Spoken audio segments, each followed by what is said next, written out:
pilihan-pilihan yang dikatakan pilihan antara timur dan barat adalah pilihan yang palsu dan mengelirukan. Satu masalah lagi ialah soal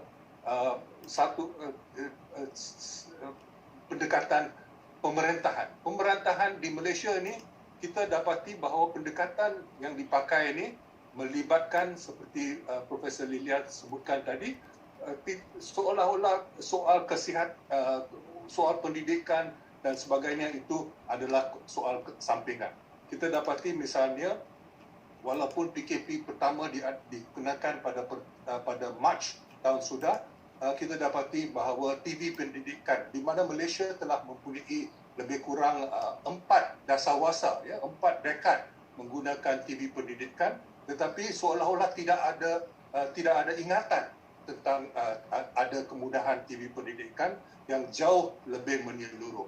Tetapi kita terus mengharapkan alat-alat digital, di mana kita dapati bahawa kurang daripada 7%, kalau tak silap saya 6% yang mempunyai kemudahan-kemudahan. Malah ibu bapa sendiri kita dapati hampir 40% daripada rakyat Malaysia tidak mempunyai kelengkapan untuk mengikuti untuk menggunakan alat-alat digital dan sebagainya. Kita dapati bahawa kalau dibanding dengan Korea, pada bulan Februari lagi saya masih teringat, Menteri Luar Korea, Madam Kang, yang telah menjelaskan bahawa sikap Korea, pendekatan Korea itu melibatkan seluruh kerajaan, seluruh pemerintahan. Kementerian Pengangkutan membuat sekian supaya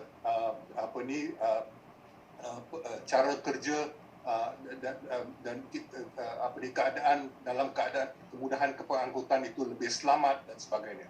Begitu juga Kementerian Sumber Daya Manusia terlibat untuk menyusun semula tempat kerja. Ada pemeriksaan dan garis panduan untuk cara menyusun semula tempat kerja, sama ada di kilang ataupun di pejabat dan sebagainya.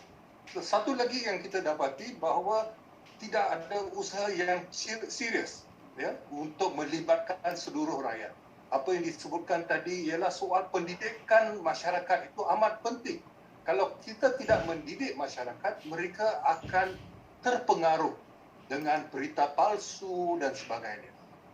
Jadi kita dapati sekarang apa yang dikatakan penentangan terhadap vaksin ini agak tinggi di Malaysia kerana banyak cerita-cerita palsu telah tersebar di kalangan rakyat Malaysia.